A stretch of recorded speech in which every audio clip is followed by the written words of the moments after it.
Classes में बहुत बहुत स्वागत है दोस्तों। आर ओ के सामान्य हिंदी की इस प्रैक्टिस सेट में चलिए हम फिर करते हैं प्रैक्टिस बहुत सारे प्रश्न उत्तर की। पहला प्रश्न है, निम्नलिखित में से कौन सा शब्द सरस्वती का पर्यायवाची नहीं है?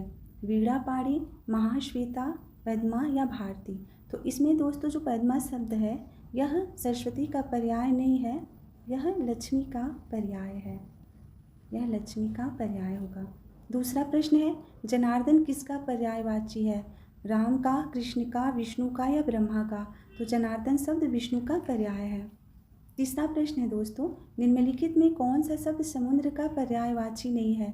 पयोधी, जलद, जल्दी, वारिधि। तो इसमें जो जलद शब्द है यह समुद्र का पर्याय नहीं है, बाकी पयोधी, जल्दी और वारिधि ये तीनों सब समुद्र के पर्याय हैं।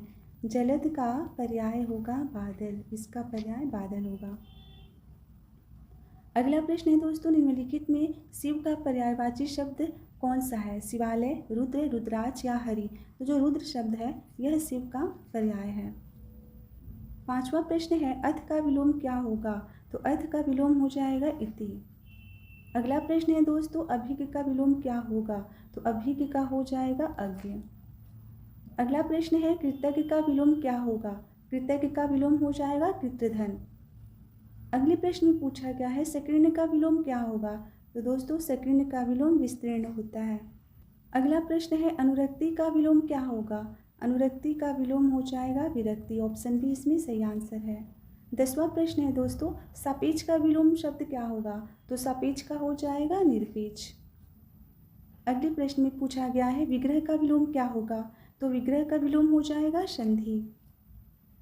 अगला प्रश्न है दोस्तों, निम्नलिखित में से कौन सा विलोम युग्म त्रुटिपूर्ण है? अपेक्षा, उपेक्षा, अग्रज, अनुज, उन्नत, अवगत या आदान प्रदान।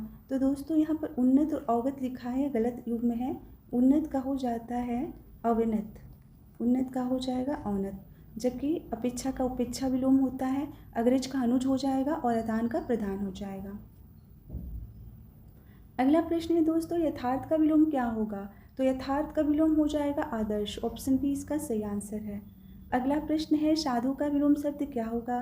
तो साधु का हो जाएगा असाधु। अगला प्रश्न है दोस्तों, किस शब्द की वर्तनी अशुद्ध है? लंगड़, बुझक्कड़, कोंकण या भुक्खड़। तो दोस्तों यहाँ पर जो भुक्खड़ शब्द है यह गलत है, यहाँ पर भुक्खड़ हो जाएगा, इसको हम इस प्रकार लिखेंगे। अगला प्रश्न है, किस शब्द की वर्तनी अशुद्ध है? निर्नासिक, छिंद्रान्वेषी, गद्यार्थ या अंतश्चेतना।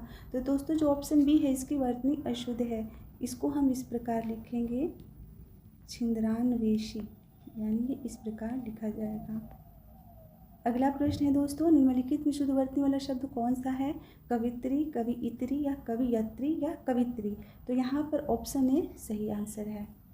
अगला प्रश्न है दोस्तों, निम्नलिखित में शुद्ध वर्तनी वाला शब्द कौन सा है? तो इसमें जो ऑप्शन ए है सही वर्तनी वाला शुद्ध शब्द है। अगला प्रश्न है, शुद्ध वर्तनी वाला शब्द कौन सा है? तो इसमें जो ईर्ष्या शब्द है यह शुद्ध वर्तनी वाला शब्द है। अगला प्रश्न है दोस्तों, निम्नलिखित में से अशुद्ध वर्तनी वाला शब्द कौन सा है? उल्लंघन, मनोरथ, उज्ज्वल या दुर्निवार। तो यहाँ पर जो उज्ज्वल शब्द है यह अशुद्ध वर्तनी है, उज्ज्वल को हम इस प्रकार लिखेंगे।